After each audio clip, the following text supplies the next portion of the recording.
Olá! É impossível não nos determos no Sermão da Montanha quando começamos a ler os Evangelhos. Dentre todas as partes que os Evangelhos mencionam ou tratam os mais variados assuntos, o Sermão da Montanha é um dos mais práticos sermões ditos por Jesus. Fala sobre coisas muito do nosso dia a dia, fala sobre ansiedade, por exemplo, fala sobre o perigo de você julgar alguém. Você vai ouvir aí questões que envolvem a prática do perdão. Mas eu quero, dentre as muitas falas de Jesus no Sermão da Montanha, focar especialmente num fragmento em que, nesse momento, ele nos ensina a orar. A oração do Pai Nosso é, na verdade, a mais extraordinária lição desse grande Sermão da Montanha. Não é à toa que esse fragmento da palavra perdura pelos séculos e séculos na mente e no coração de muitos povos, raças e nações. A oração do Pai Nosso, praticamente conhecida de forma universal, ela traz, na verdade, mais do que um indicativo para repetir uma prece. Não é isto, mas valores do reino de Deus, profundos, que modificam a nossa forma de enxergar a vida, a nós mesmos e até mesmo a nossa forma de enxergar Deus. Eu quero ler esta parte da palavra de Deus, registrada em Mateus, capítulo 6, versos de 9 a 13, e diz assim a palavra de Deus: Vocês orem assim: Pai nosso que estás nos céus, santificado seja o teu nome, venha o teu reino, seja feita a tua vontade, assim na terra como no céu. Dá-nos hoje o pão nosso de cada dia. Perdoa as nossas dívidas, assim como perdoamos aos nossos devedores. E não nos deixes cair em tentação, mas livra-nos do mal, porque teu é o reino, o poder e a glória para sempre. Amém. Dentre os muitos valores ou lições que aprendemos aqui nesse texto, quero isolar uma lição, um princípio muito forte, que é o reino de Deus. Jesus está aqui nos ensinando sobre o reino do Pai. Esse reino de Deus aparece em todos os evangelhos, mas nesse fragmento da palavra vem de uma forma muito extraordinária. Primeiro, o texto vai dizer que esse Pai que está no céu, ele se aproxima de nós. E esse reino que nós pedimos para que venha até nós, na verdade, é um reino transcendente, um reino eterno. Portanto, estamos falando de uma necessidade de que eu e você temos como seres humanos nesse tempo circunstancial, nesse tempo passageiro, nesse tempo cheio de situações frágeis, nesse tempo que nos chama para uma vida vulnerável, porque essa é a verdade da vida aqui na Terra, somos vulneráveis. Ele nos chama a atenção para sermos afetados pelos valores da eternidade. Quando ele diz, venha a nós o teu reino, o texto então nos recomenda a isto. Ao pedir isto a Deus, então, Senhor, queremos ser afetados pelos valores da eternidade. Queremos ser afetados pelos princípios desse reino espiritual. Queremos ser afetados por esses valores que nascem no trono do Senhor e chegam para nós, nesse tempo, interferem na nossa história. É interessante notar que todas as vezes que esse reino de Deus entrou numa nação, entrou numa empresa, entrou numa família, num casamento, em relacionamentos, esse reino de Deus alterou a história desses lugares ou pessoas que por ele foi afetado. O reino de Deus nos afeta. Não dá para estar em contato com o reino de Deus e não sermos tomados por valores bem contraditórios em relação aos que hoje vigoram em nossa sociedade, por exemplo. A lei que impera, por exemplo, da vingança, no reino de Deus, ela vai sucumbir e aparece a lei do perdão. Você vai ver, por exemplo, a lei do individualismo predominando na nossa sociedade. Você vai ver no reino de Deus um valor chamado comunidade, uma unidade, um chamado para cumplicidade, para entrega, para doação, amar ao próximo como amamos a nós mesmos. Você vai ver nesse reino humano, nesse reino temporário, você vai ver valores como, por exemplo, a esperteza.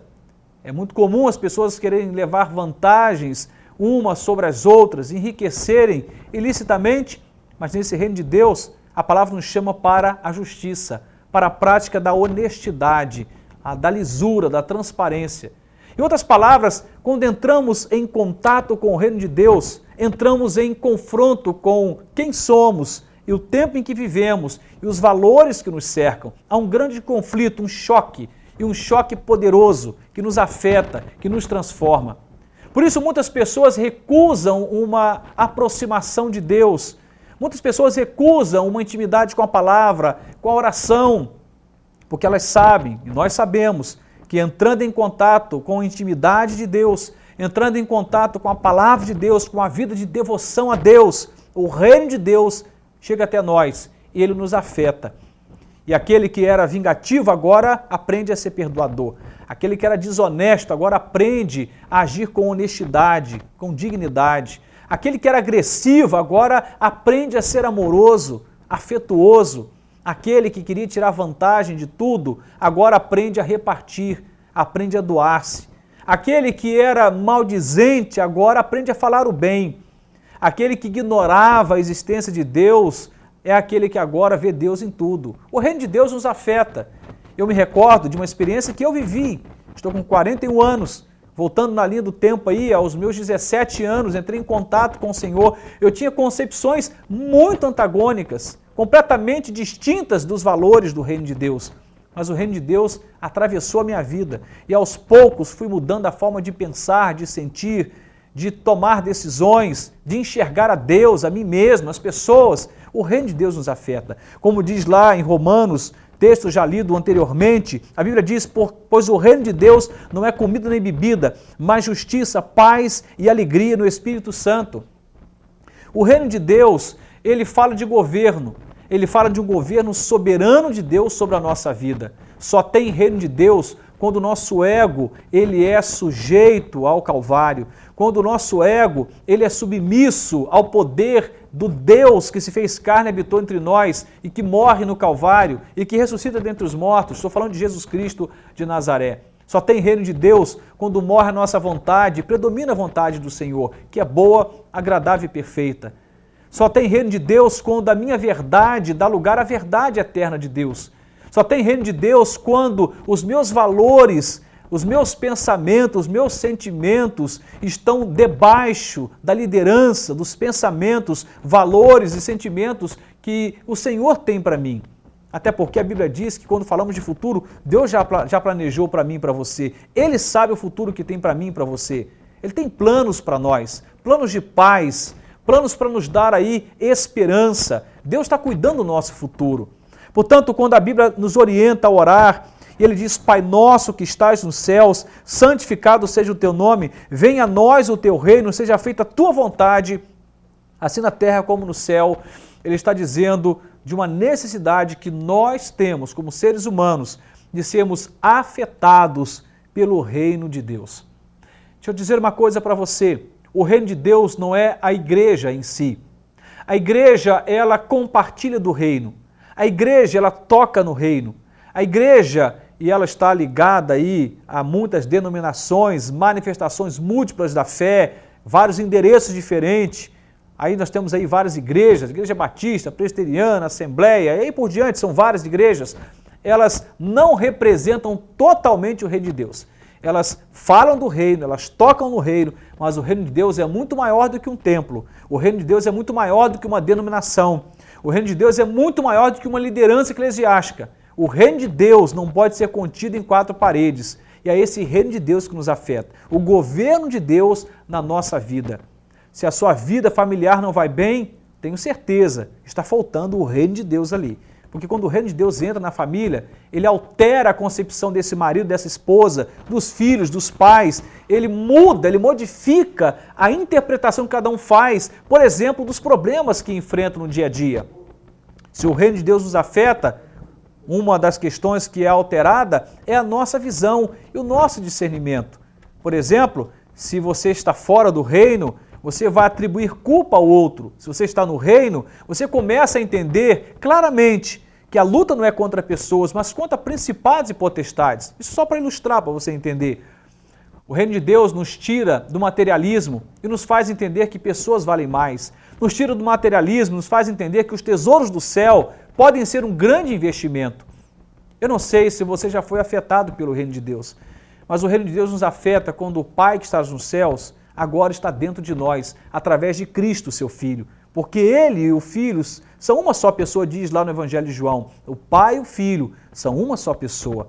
Para sermos afetados por esse Pai nosso que está nos céus, é preciso que Cristo invada a minha vida, Ele tome por completo o meu ser, destrone o meu ego e me faça compreender que me tornei, a partir daí, submisso a Ele e à sua vontade, como servo, como escravo da sua graça. Eu quero pedir que nesse momento você avalie a sua vida. O que é que está dando errado na sua vida? É o seu ministério? É o seu casamento? São os negócios? Planos que você fez e não deram certo? O que é que está dando errado? Quer dizer que se falta alguma coisa, falta o reino de Deus. Que o reino de Deus venha até você e que Deus governe sobre os seus dias, que Deus governe sobre a sua empresa, sobre o seu casamento, que Deus governe sobre as suas emoções, sobre a sua alma, sobre as intenções da sua alma, que Deus governe sobre os seus dias, que cada dia você seja transformado pelo reino de Deus. Que, segundo a palavra, não é comida nem bebida, mas justiça, paz e alegria no Espírito Santo. Deus te abençoe e te ajude nesse grande desafio, no nome de Jesus. Amém.